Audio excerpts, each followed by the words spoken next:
of the presentation. And if we run out of time, I will ensure that I come back to those questions and answer them separately on email after the presentation. So as you'll have seen from the invitations that we sent out, I've tried to make today's presentation as interactive as possible. And we're doing that by way of asking some polls and some questions as we go through. I've done that for two reasons. One, to make sure that I don't have to do all the work, and that you're going to need to do some work today. But it will also reassure me that there is somebody out there listening to me. So as I say, we're going to have a series of polls and questions. All of these are anonymous, so you don't have to worry that somebody will see that you may have got the wrong answer. And I would ask you to answer all of the polls as honestly as you can, so that we get a true feedback as to where we are and where you are with some of the matters that we're looking at. So we're going to start off with a very simple question. So if Chloe, who's helping me today, if you could put the first question up on the screen, and I'll give you a few minutes to answer and put your answers up. You do need to scroll down to see all the possible answers on this one.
Quite interesting to see the answers coming in and how they change.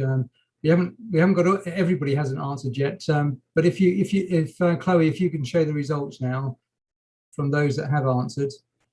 So it's quite interesting for the first question, which was, when were pension sharing orders first introduced, which the majority of you have opted for 2000, and some of you at 2002.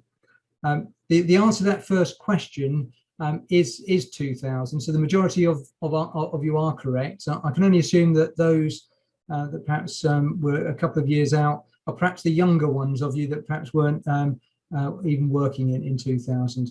But pension sharing orders have been with us now for over 20 years, and they have made a significant difference to settlements of pension sharing orders, and perhaps more so in more recent years. So that it's had a massive impact. Whereas with the second question there, how long has the PAG guide been with us? There's a little bit more of a spread of answers there, although the majority are saying 2 years, some at 3, 4 and 5 years. And again here, moving on, so Chloe, to the next slide.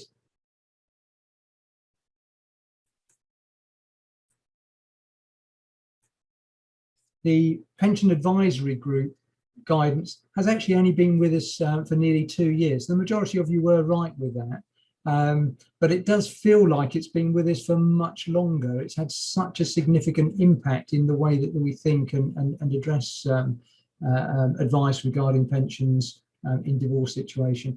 It is important just to remind ourselves, though, that the PAG guidance is not compulsory. It's not mandatory in any way whatsoever.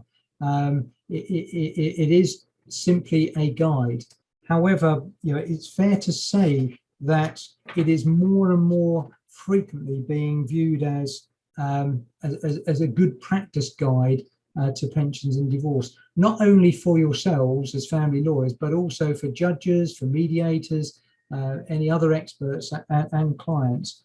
And I think ignoring the PAG report, it is putting yourself at risk of some form of complaint. And indeed, we've got this endorsement from Sir Andrew McFarlane, President of the Family Division, fairly recently, that he has quoted himself that he would encourage all of you to use the PAG guide as formal guidance. And that's as strong an endorsement as you might get.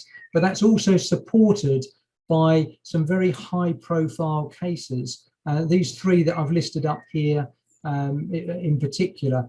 Now, I would expect that you're all reasonably familiar with these cases already. And if you're not, I would strongly recommend that you read up on them and become familiar with them. We haven't got the time to go through them in a great deal of detail today. But please do read up on them, because in each of these cases, the judges involved, Hess and Robinson, have extensively quoted the PAG report, and it's evident that it's been highly influential in their decisions. And if judges are now referring to this and almost relying upon it, it just endorsed the reasons why you as family lawyers need to be doing so as well. Because if you have to go to court and you haven't complied or followed the guidance, you're more likely to find the judges being critical of any outcomes that derive from your advice. So let's move on to the second questions, Chloe.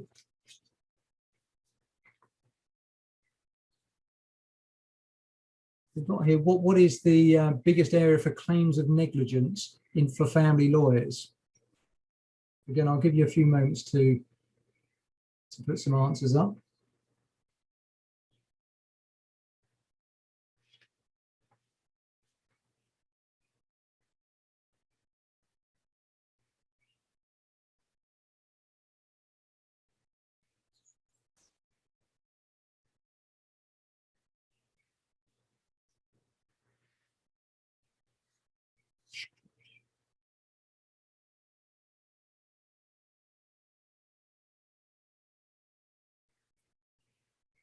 So if you want to put the results up now.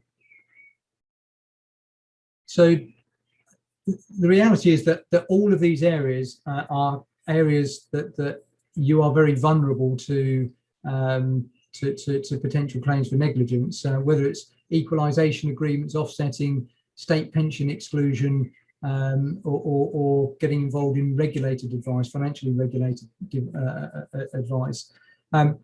So the survey from you today clearly shows the majority of you feeling that offsetting is the biggest area, and followed by giving regulated advice. The answer, the reality is, and the majority of you are right here, is that pension offsetting is overwhelmingly the biggest area of negligence claims for family lawyers today. If you want to just close that now, Chloe.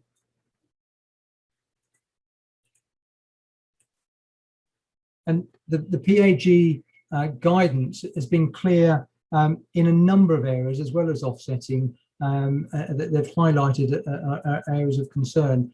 For example, ignoring pensions, so including stating that the parties have agreed to ignore pensions on the D81, is something that the PAG guide clearly shows is not an option, because to do so is or potentially could be detrimental to one of the parties. If you ignore a pension, that could be extremely valuable, but it's also putting you as a family lawyer at risk of criticism for ignoring something that perhaps should have had expert advice on from a pensions on divorce expert. Another area that the guide is fairly clear on is the use of waivers, where you might have a client where there are pensions involved and you've recommended they have a pensions on divorce expert report, and the client said no, they don't want to have that report, they don't want the additional cost. it's been reasonably commonplace to use waivers where you'll put something in writing, get the client to sign to say that they accept that responsibility.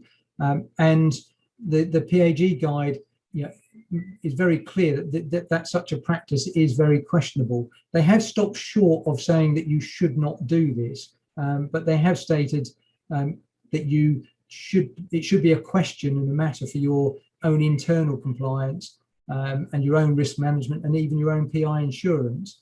So they are placing that responsibility heavily upon you as a business, and I think making it very clear that probably you should think very carefully about the use of such waivers.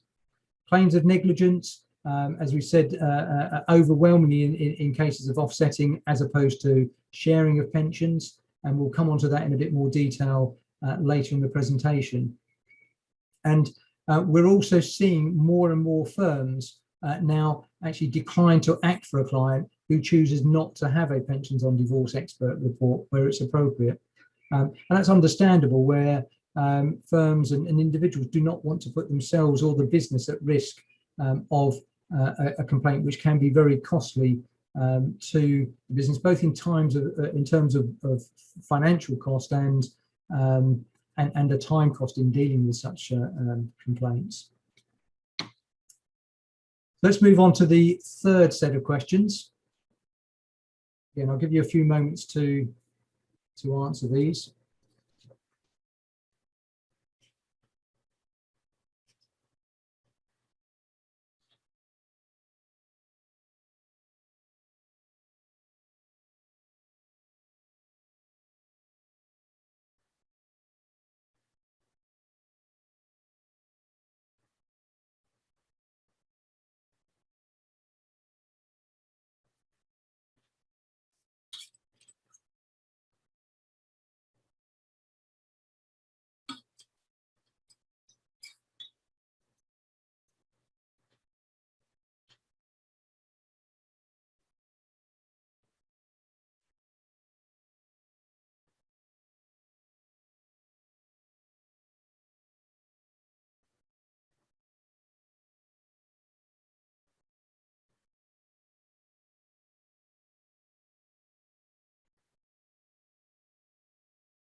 Okay, Chloe, do you want to put the results up? So obviously this has just been a very small survey of those in the meeting today. It's clear that the vast majority of you, 70-odd%, have read the PAG report to some extent or another. The other 30%, thank you for being honest on that, and hopefully you'll see already from what we've spoken about and from the rest of the presentation that it is worth, even if it's just a skim through the report, just to be familiar with the different sections and categories, so you get an idea of what it covers. It certainly would be a very heavy read to try and read all of it at once. Really interesting that 100% of you feel that this will become the benchmark for negligence claims going forward, and quite an even split there of those that feel that they have been asked to provide regulated advice in the past. So as I say, if you want to close that off now, Chloe, this was part of a much bigger survey that was done in the New Journal last September, where family lawyers were asked those same questions, and interestingly 90%, so not dissimilar to today, had read the report to one extent or another, and again the other a small percentage haven't, and hopefully will do going forward, including yourselves. But what's really interesting is the second answer there, which is almost identical to, well, it's not as high as you actually. I think you went for 100%, but 75% felt that this would become, the PAG report would become the benchmark for negligence claims. And it's not difficult to understand why, because we have seen the rise of claims chasing firms over the years, and certainly in financial services, we've seen an awful lot of claims chasers after one subject after another. and they've been quite prolific, and that has moved into legal services as well. And we are seeing claims chasing firms advertising for anybody has gone through a divorce in recent years that involved pensions, because they've seen that as an area for making complaints and looking for compensation. Now, if I were a claims chasing firm, I would have been whooping and yelling when this guide came out, because it's effectively giving us the standards that you as family lawyers ought to be looking to or striving to attain. And it makes their life so much easier if they've got a client that comes to them and they can clearly see that you haven't attained or worked in line with the guidance. It just gives them a reason for a negligence claim.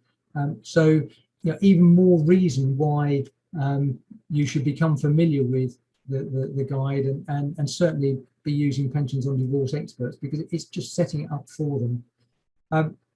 The last question there, the answers from the much bigger survey, very much in line with your answer today, that roughly 50% believe that they had been asked to provide clients with advice which could be considered regulated from a financial services point of view. It doesn't mean they've given that advice, that they've just been asked to give that advice.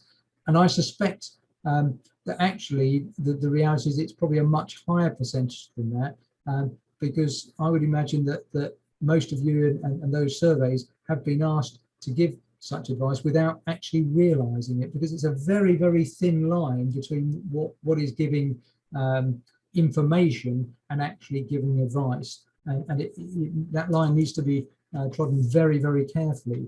And particularly when you're looking at pensions and certainly any division of pensions, if there hasn't been a Pensions on Divorce expert report and advice, there's a very big question mark as to whether, if you are endorsing a pension share that's been agreed with the client without advice, are you effectively giving that advice? It's a very interesting concept that hasn't yet been challenged, but I suspect at some point it will be, and I fear what the outcome of that may be. So let's move on to the fourth set of questions.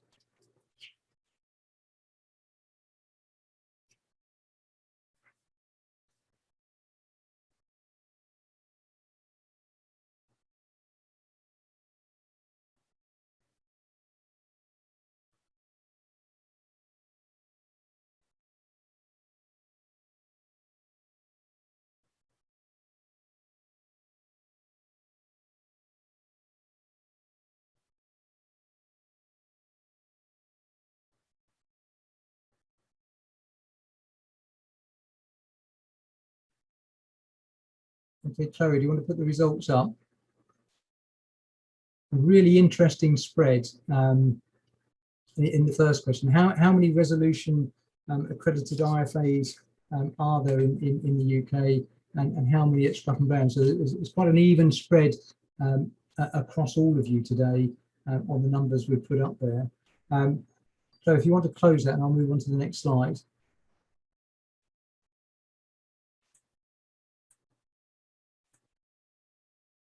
So resolution accredited IFAs, resolution have set the bar at a very high level to achieve and attain accreditation, and quite rightly so, because providing advice in this area is a very niche area of advice. It's a very specialist area of advice that not any advisor can just give advice and give competent advice in.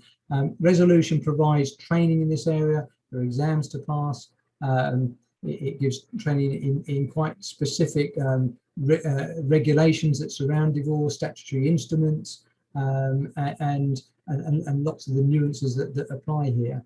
And so quite rightly, they set that standard very high. It is expected that anybody entering that training will automatically already be a pension transfer specialist and be very familiar with pensions, but that on its own is not sufficient to be actively involved in this area. Sadly, there are currently only approximately 27 resolution accredited IFAs across the UK. And you know, that is quite disappointing. The numbers were larger, but we've seen a number drop away and then not increase from there. And I think that's really a question that resolution should be looking to address, and question why that is. You know, it could be that there's quite a bit of time and effort and cost in achieving that level of qualification, but I don't think that's the real deterrent. There may be some that just aren't up to that sort of training, but I think historically one of the reasons behind that has been that those that have got involved haven't felt that they've been supported enough and basically received enough work or inquiries to justify the time and cost in specialising in this area. Personally, I've seen the work in this area increase significantly, particularly in the last year, as I think all of you have, but in the last probably 2 or 3 years, it's increased considerably from before. So hopefully that will begin to change. The good news from your point of view is that you are very strongly supported in this area, and particularly at Scotland Land, because of those 27, 2 of those resolution accredited IFAs are based at Scotland Land. Myself, obviously based in the Ipswich office, and my colleague Gary Ritchies, who many of you may know, based in our Colchester office.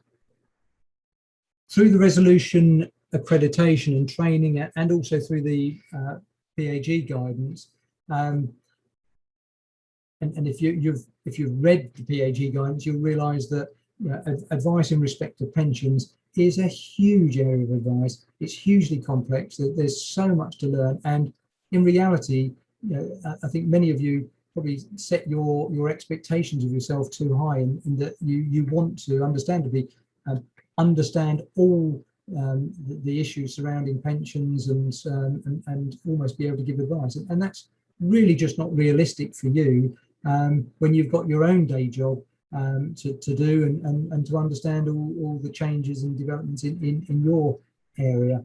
But what becomes clear from that training and from the PAG guide is it's important for you as family lawyers to, I suppose, understand what you don't understand, to understand that there are issues in particular areas, not to ignore them, but to realise and recognise that you need to seek expert advice in these areas from pensions on divorce experts for the benefit of you and your clients, and getting us involved as pensions on divorce experts as early as possible is generally very beneficial. First of all, it can help reduce costs, because if we're left to look at pensions at the end of the process, there can quite often be quite a bit of to and fro in between the parties, lots of discussions and letters that build up over time, and the more that goes on, the greater time involved and the greater the cost is. The earlier that we are brought in, the sooner we can address those issues, concerns, those differences, help people understand, and the sooner that people can move on, so it can actually reduce the overall cost. It can also prevent a degree of animosity building up, as maybe there's sort of resentment in one of the parties, perhaps feeling that they're being attacked, or their pensions are being attacked and they're giving away too much, because they don't understand the value of and the reasons why and how pensions should be split. So the sooner that, again, that area can be addressed, the less chance of that resentment building up between the different parties. Coming back to offsetting in particular, as we've already shown, this is one of the greatest areas of negligence claims that we're seeing in relation to offsetting, and that's often because the true value of those pensions are not properly being considered. When we're looking at the value of a pension, it's often described in terms of a CETV, a cash equivalent transfer value, and we have to understand that comparing the CET of a pension against that of other assets, the family home or other investments, is far more complex than simply looking at the two different values. For example, saying we've got a family home worth, let's say £100,000 and a pension worth £100,000, so one keeps the house and one keeps the pension. That is far too simplistic and will set you up and expose you to a huge risk of negligence, because they're just simply not the same thing. The family home, for example, you can sell that, turn it into cash, put the cash in the bank. Other investments you can sell, turn into cash, put into the bank, and you can split that cash very easily. For pensions, certainly for defined benefit pensions, you cannot turn it into cash. In that same way, you could argue, generally you can't turn it into cash in any way, but you can argue with defined contribution pensions, such as personal pensions, SIPs and SASs, any money purchase type arrangement. You can argue that you can turn those into cash. But if you had that example of that £100,000 personal pension fund and you converted that into cash, you'd probably find it very difficult to convert that into cash, because you'd need to seek advice first, and you will find it very difficult to find any advisor worth their salt that would recommend that you convert a pension into cash. But if you were able to do that, that 100,000 pension, when it's paid out, would be very heavily taxed as income, and you'd be lucky to end up with £70,000 in the bank. So you can see that even there, that there's just no comparison, that the house and the pension, both valued at £100,000, would relate to different amounts if turned into cash, even in that example. But even when you're comparing the CETV of pensions, it's dangerous even to compare one pension CETV to another, because they are all valued in very, very different ways. So, for example, a defined contribution pension valuation is calculated in a very different way to an annuity, a pension annuity, and that itself is then calculated in a very different way, using a different set of rules, to a defined benefit pension. And even within defined benefit pensions, the way that public sector pensions are calculated compared to private sector pensions is very, very different. And then even between individual pension schemes, so even if you had two private sector pensions being valued under the CETV rules, the scheme's own actuaries will use different assumptions in doing those calculations. So one CETV is not comparable to another. An example of that, you could have two clients, husband and wife, and they both have a pension with a CETV of, say, £200,000. And it'd be very easy to say, well, they're both the same value pension, so we'll just, they'll keep their own pensions. But the reality is that one of those pensions might be providing a pension in retirement of, say, £7,000 a year. The other might be providing a pension of £15,000 a year. So there'd be a massive disparity in the level of income that those two clients would be in receipt of. So just doing that simplistic division, again, is leaving you very, very open to a negligence claim. But if we're looking at offsetting those values, if we've taken a pension CETV and the clients do want to do offsetting, perhaps the equity in the property or other cash, how do we do that? Well, it's absolutely important that we don't just do that simplistic comparison of what the two valuations come out of. That we must use a formulated method of calculating what the offset should be for cash or equity. And there are various different methods of calculating what that offset should be, and none of those are wrong, none of them are right. We can't argue that one's better than another. They're just different ways of doing it. Some are more easily achievable, others are almost impossible to do. We at Scruff and Bland use the defined contribution fund equivalent method, the DCFE method, which the PAG does argue as being the most useful of those, but I certainly wouldn't say that that is the be all and end all, and it's the only way to do it. In fact, when we do reports, we generally look to try and compare two different options, just to give some comparisons there. So, Chloe, if we can look at the next poll. Again, I'll give you a few minutes to give me your answers to this one.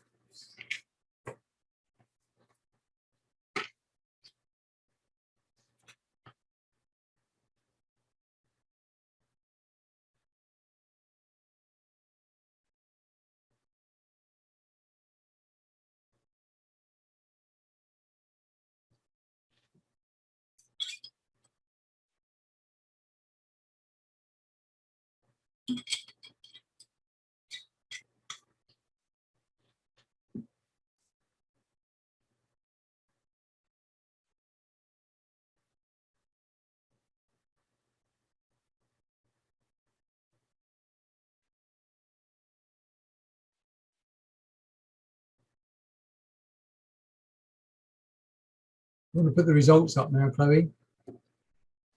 So there's a bit of a spread, but the vast majority of you opting for 1,073,100 as being the maximum your client's pension could be before a lifetime allowance charge is applied. So if you want to close that off now, Chloe. So before I tell you what the answer is on that, if we just have a look at some of the lifetime allowance issues.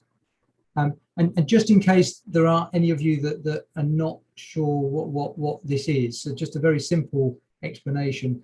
The lifetime allowance is the maximum value that your pension can be worth when you crystallize the pension. That's when you start to take benefits without any lifetime allowance charge applying. If your pension exceeds the lifetime allowance, then the excess value above the lifetime allowance is subject to a lifetime allowance charge, and that charge can be up to 55% of the excess value, or if you use the excess value to buy income, then it can be an additional 25% on top of the normal income tax that you'll suffer.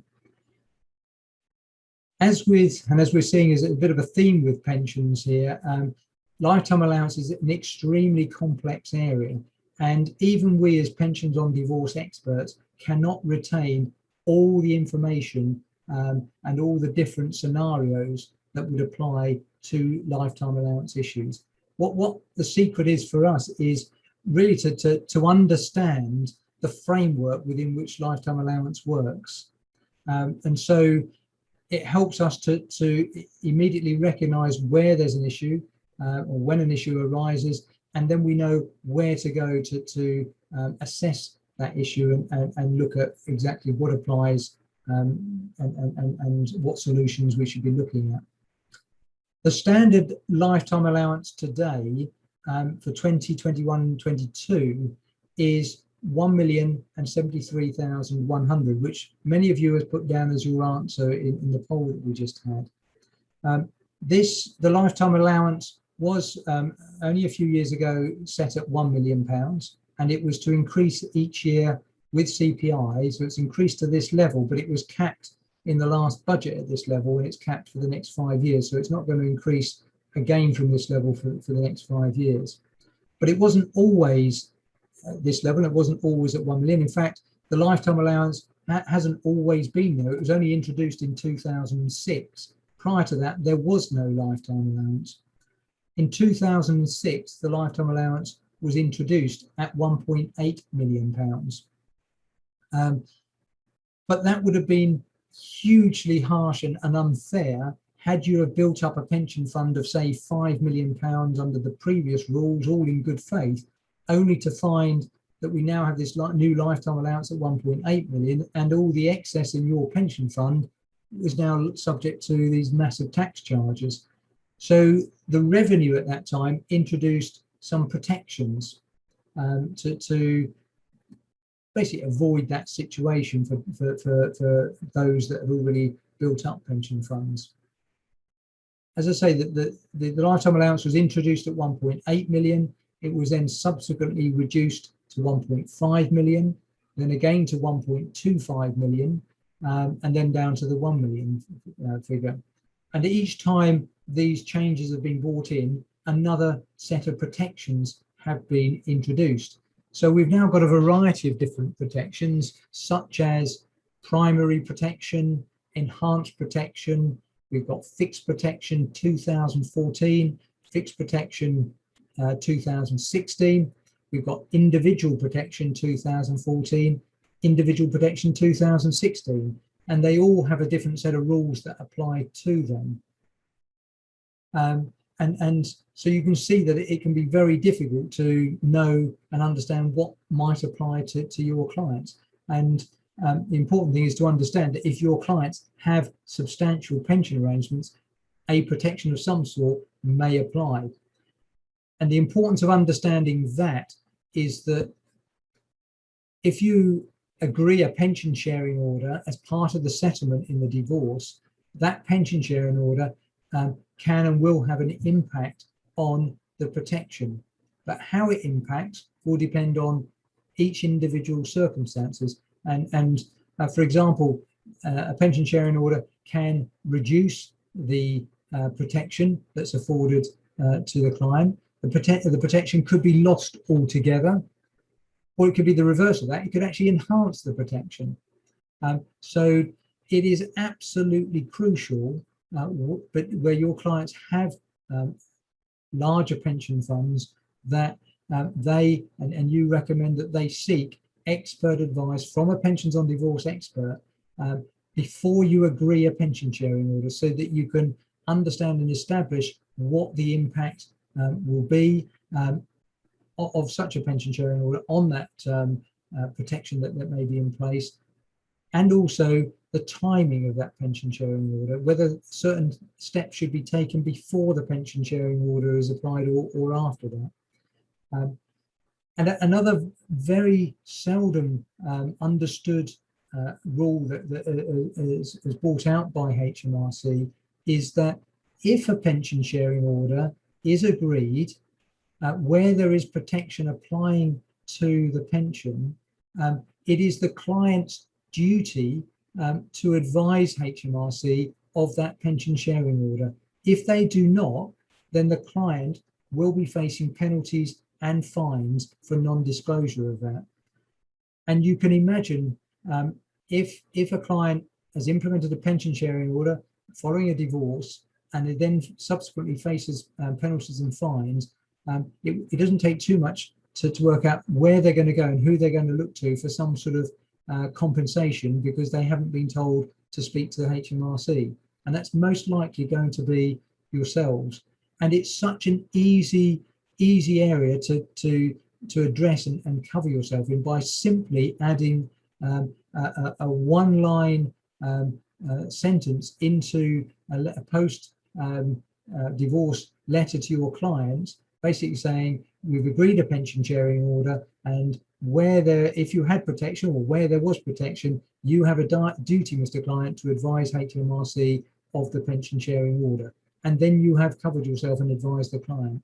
And remember, this is not the client who's receiving the pension sharing order. This is the client who is having the pension sharing order applied against their pension. So the one that's losing the benefit from their pension. Such an easy thing to do, just as I say, with a one-line caveat in your letter to client after the event. Let's now go on to the poll number 6. So we're moving on to a different subject here of state pensions.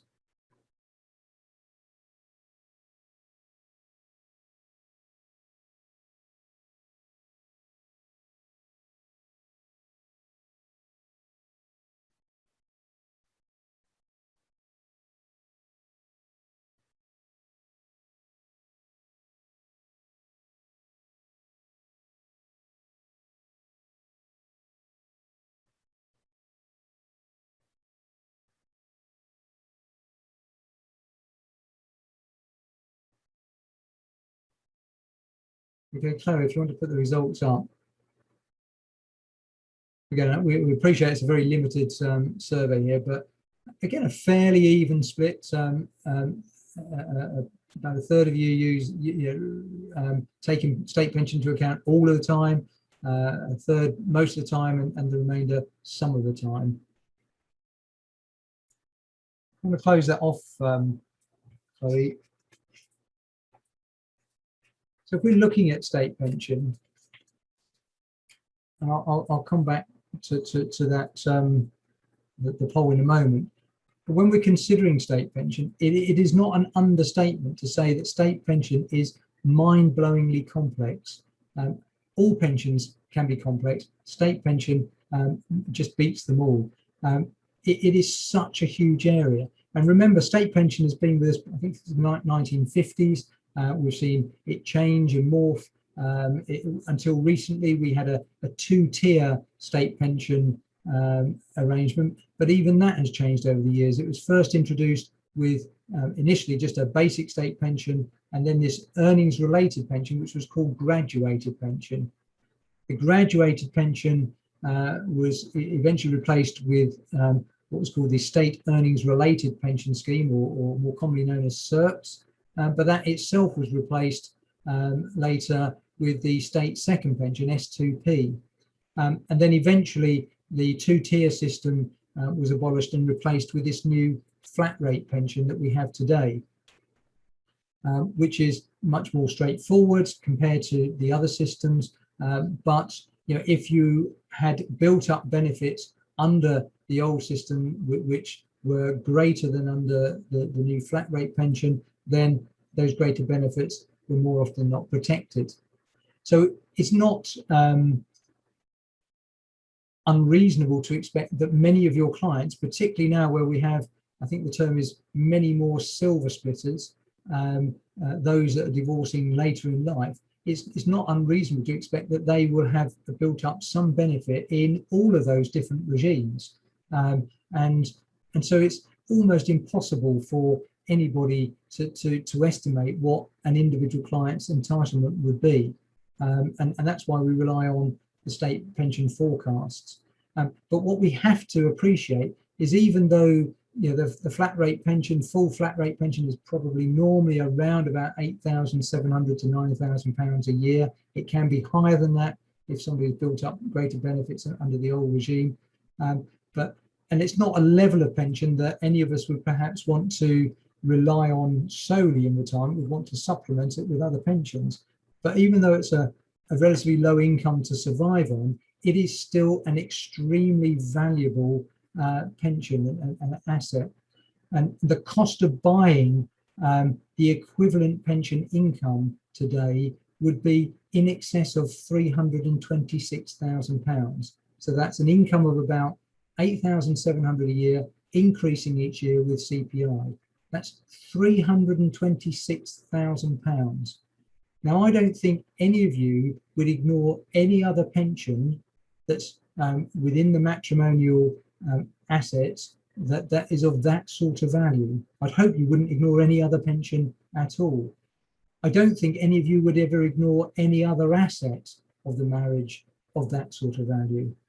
So why on earth would anybody ignore the state pension?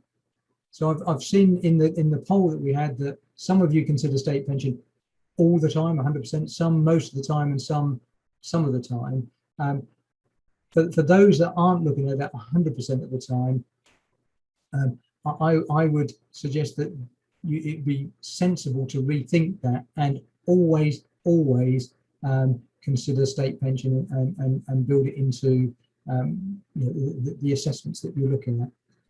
I still get instructions from family lawyers that ask me to ignore or not take account of state pension, and I really cannot understand it. There can be a variety of reasons. Perhaps the clients just say, just ignore state pension, just concentrate on what they see as the main pension schemes. But I suspect that would come from a position of ignorance, of not understanding the real value of state pension and the benefits that it gives. And I think in just accepting a client's instruction because they feel it's not worth looking at, again puts you at risk of a future negligence claim. They also have comments along the lines, well, both parties have both got their state pensions, so they'll balance each other out, so we don't need to look at those.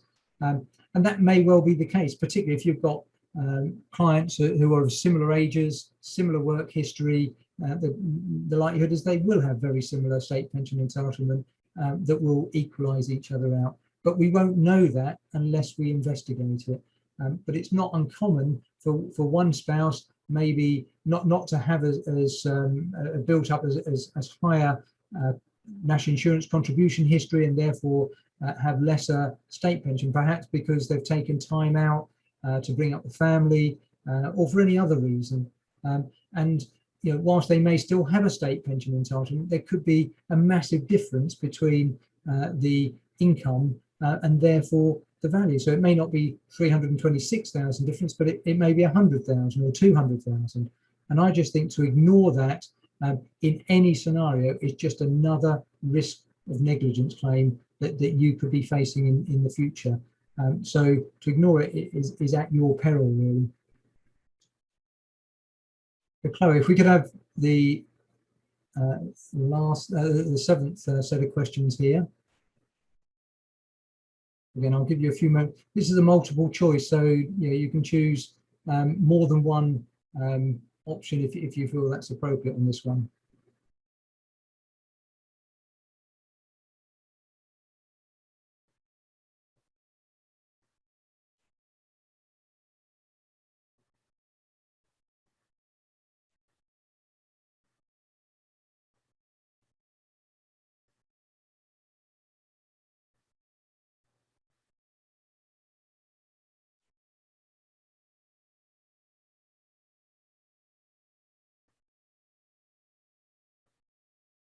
Okay, Chloe, if you want to put the results up.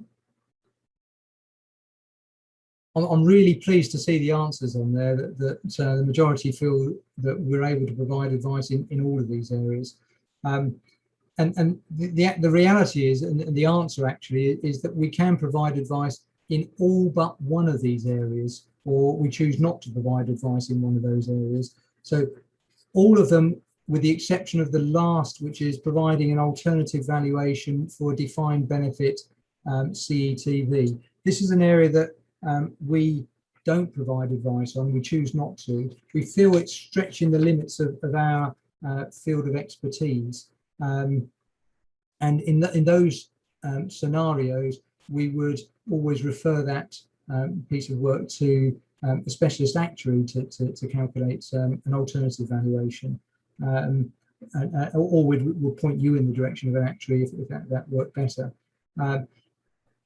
It's, however, I think fair to say that I received quite a number of instructions to do a report on equalisation of pensions and so forth, and quite often those instructions, they feel like they're a default template instruction that just includes all these questions that were in the original template, and so we're often asked to do an alternative valuation almost just because it seems the right question to ask.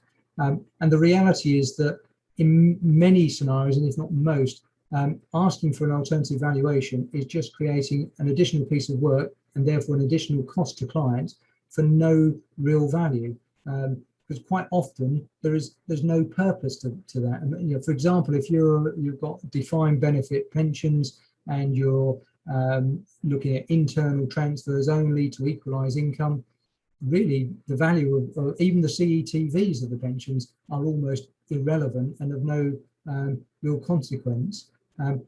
The sort of areas where an alternative valuation really is of value is where you have pension schemes with accelerated benefits within the scheme, such as the police pension, armed forces, fire service and so forth, where members of the scheme can retire early on full benefits without an early reduction factor.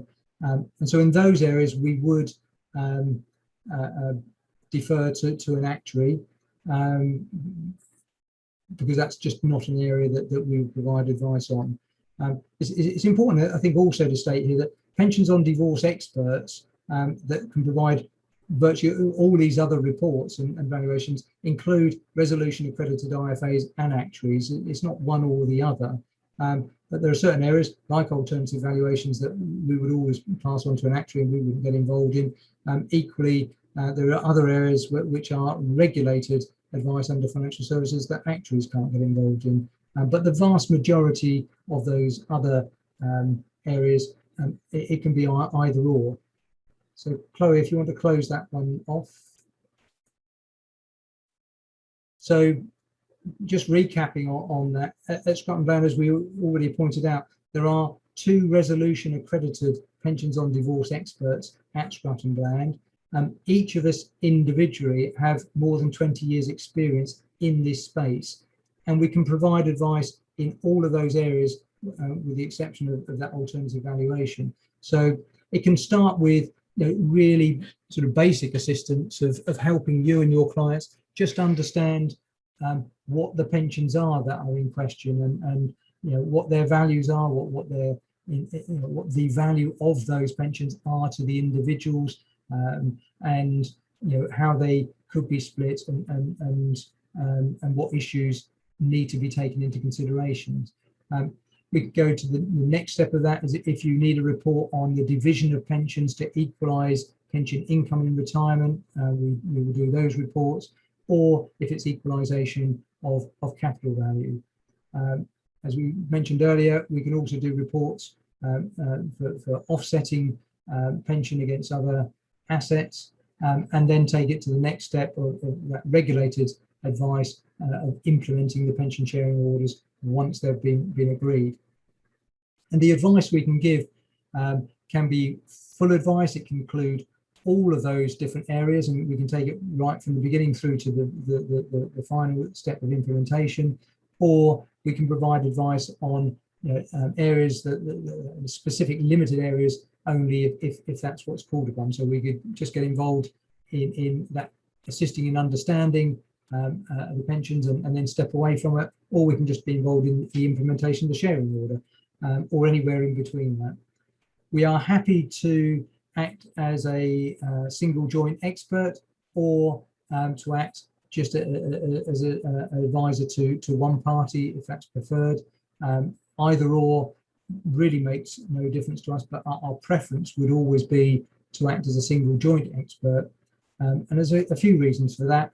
The first is that it keeps the cost down for the parties, in that the cost of that report, there's only one report, and that's split evenly between both parties normally, as opposed to one party, us doing a report for one and the other not really trusting that report, and then they go off and get their own report, and they've just doubled the cost of the report, which will most likely come to very similar conclusions. But the other reason is if they're doing it as a jointly instructed report, then there's less chance of one of them feeling that there's been a bias in favour of the other, and therefore greater chance of them buying into the report, and less chance of there being any arguments about the outcome of that report. And so that in itself can save time and cost later on. In addition to all of the above, we have quite recently launched a new structured service providing all of that advice, but we've structured it. Let me just go back. We've structured it to assist you really more than the client in demonstrating for your compliance requirements and for your PI insurance purposes that you have acted correctly. And this is becoming more and more of a concern and issue. So the new service that we've structured, it really isn't doing anything that we haven't done before. We've just formalized it and put it into a structured approach that we hope will provide greater clarity of what we're doing, what's involved, and more importantly, the cost of that advice to the client. And for those that we're already working with in this way, we've found that it works best for you from a compliance and PI insurance point of view if this structured approach is adapted as part of your normal process. For example, when you're meeting with a client for the first time and explaining what's involved and what you're going to do in the divorce process and what that journey will look like, that part of that journey is that there will be a need, where appropriate, to bring in a pensions on divorce expert to assess the pensions and to set that expectation as this is the norm, not it's a nice thing to do if you want to do it, but you don't have to. So in not making it optional for a client, they're not making a choice. They're expecting it to happen, and it then does happen.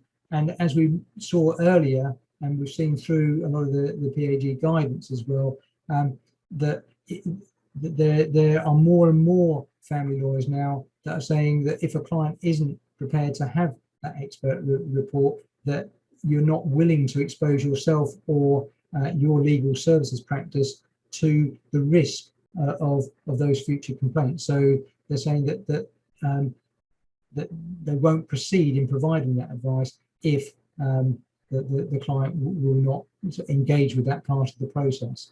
And that's what we've seen working best with clients, and we're finding more and more working best, with you as family lawyers, and we're seeing more and more adapt this as their standard mode of practice going forward. So what does that new service look like?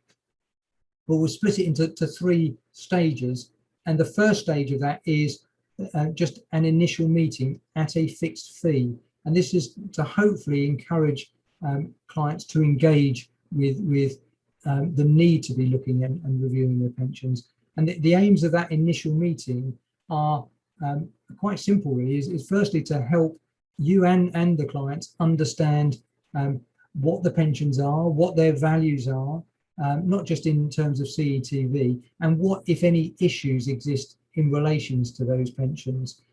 So any concerns that the clients need to be aware of that they may not fully appreciate.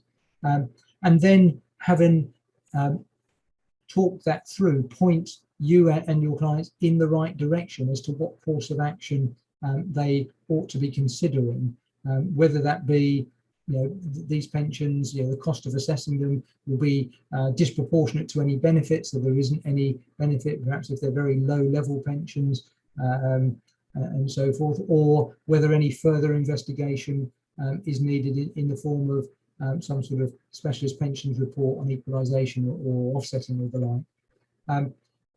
If we feel we can't provide any benefit, we'll explain why, and why it's not worth any additional cost in exploring it any further. But equally, if further investigation is appropriate, we'll explain again why and what the benefits of that are, and why it's advisable. And more importantly, we will also provide a very clear estimate of the additional cost for that further investigation if it's appropriate, so that a client can come out of that meeting knowing why they would want an additional report, what benefit it will be to them, and they'll have a known cost without that fear of this just open checkbook of additional professional fees. The second step of that process would be if there is further investigation required, with perhaps reports, maybe pension splitting or offsetting. And with this part, I think you'd all agree that every single set of clients that you meet with are different, even if they've all got similar types of pensions, that there'll be different values, different entitlements, and so forth. And so we need to be able to tailor those reports to every individual client needs. We do need, as I said before, to be able to provide estimates of the cost of those further investigations and reports, so that the clients are fully aware of that cost, and it's controlled. So again, there's not going to be any surprises later on. And in providing those reports and those investigations, we will do that working very closely with you, so we're able to demonstrate that this is a joined up approach, that we're working together to the same end, so that you're kept informed along that journey. So we've seen that there's step 1 and then step 2. It doesn't have to be that we do step 1 in order to move to step 2. It may be that you speak with your clients and they immediately accept the benefits of a further report. Of a further report, and therefore we can immediately jump straight to this step if that's appropriate. But if clients need perhaps that bit of hand-holding or explaining to better engage with this process, step 1, I feel it was very useful, particularly where it's then at a fixed known cost. So the third step of the service is moving into the next bit, which is the regulated advice. And this is where we would provide advice only to the recipient of the pension sharing order. So this is individual advice at that time. But by continuing on from the previous stages, it provides that continuity of advice to the recipient of the pension sharing order. So they'll have already built up a confidence and a trust in us in providing that advice, and they also haven't got to open up again with all, the clients often feel that they need to explain why they've arrived at this place and what's gone on in the past. They haven't got to explain all the pensions again because we'll already know all of that information. The reports that we would have done in the previous stages, the division of pensions for equalisation or offsetting, those reports will have been based on calculating what is a fair division of the pensions using certain assumptions to reach that conclusion. But when it comes to implementation of that pension sharing order, it doesn't have to be implemented in the way that the previous reports have outlined. The individual can choose from a variety of different options that are available to them, and they may feel that they want to, they're happy to forego some of the guarantees of the solution that's within the pension sharing reports in favour of more flexibility or greater death benefits and things like that. So within that implementation report, we will explore all of those options and assist the client in understanding which is most appropriate to meet their needs and objectives. And again, we will provide a fee estimate of this work up front, and it will again be controlled so the clients know what they're in for. They haven't got this fear of costs running away with themselves. And the payment of that fee, we really do not mind how our fees are paid, as I'm sure you don't, as long as we are paid fairly for the time that we spend. Those fees, we can invoice the client at the end of the process and they can pay a check to us to settle those fees. But we do find with many clients that have gone through this process, having divided all their assets, funds will be quite tight, they're meeting various fees, your legal fees, maybe agents' fees for selling the matrimonial home and other fees, and cash flow can be very tight. So one of the options that the client will have is for those fees to be paid from the transferred pension funds themselves. The fee is exactly the same whichever way it's paid. It really makes no difference to us. There's no right or wrong, and it's fair to say that probably the vast majority, for the reasons that I outlined before, choose to pay those fees from the pension fund. But it's just a useful thing to know for clients who are worried about how they're going to pay for those professional fees. So if we move on, I think you'll be pleased to know that this is the last of the questions. So what is the fixed fee for our initial advice in our new service?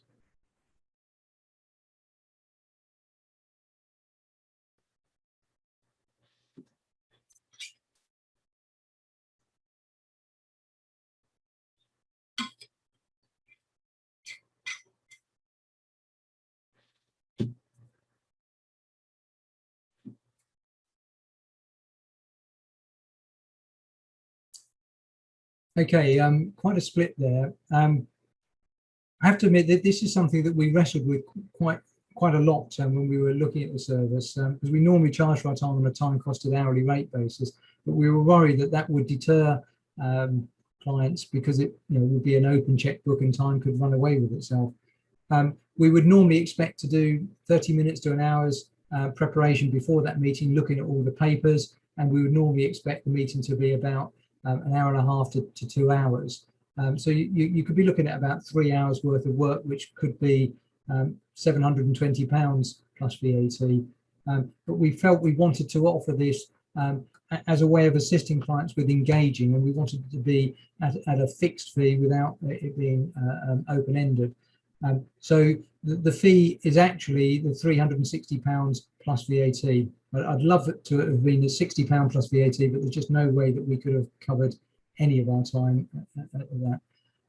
So it does provide a fixed known fee at outset, so a client hopefully will look at that and feel that that's a reasonable level to start that process and to engage with the process and to see and understand the value of taking it further if that's appropriate.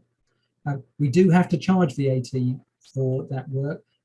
Financial services is quite unusual when it comes to VAT, and I don't know why it is, but it is what it is. Where we provide advice which is not expected to lead to arranging a financial product, we have to charge VAT. So for this initial meeting, there would be, for any equalisation reports, offsetting reports, again we will need to charge VAT. But interestingly, for the implementation of a pension sharing order, which is expected to lead to arranging a financial product, i.e. a pension into which it's transferred, there is that work is exempt of VAT, so we don't have to charge VAT. So it keeps the cost down for the client at the end. So Chloe, if you'd like to close that one off. So that brings us to the end of the presentation. I did say I'd hope to cover off any questions that were raised during the presentation, but I can see that we have run over on time somewhat. So what I will do is I'll look at all of those questions, and any that I haven't answered already during the presentation, I will cover through an email afterwards to everybody. We have recorded today's presentation, and it will be uploaded onto our website, and Chloe will be sending that out on email to all of you today. So if you wanted to go back and listen to any of the issues again, or if you want to pass it on to any of your colleagues to run through, you're more than welcome to do that. So I'd just like to say thank you for everybody for attending and for joining in today. I hope you have taken something from the presentation and learned something today, and it has been of value. So thank you very much, and have a good evening, everybody.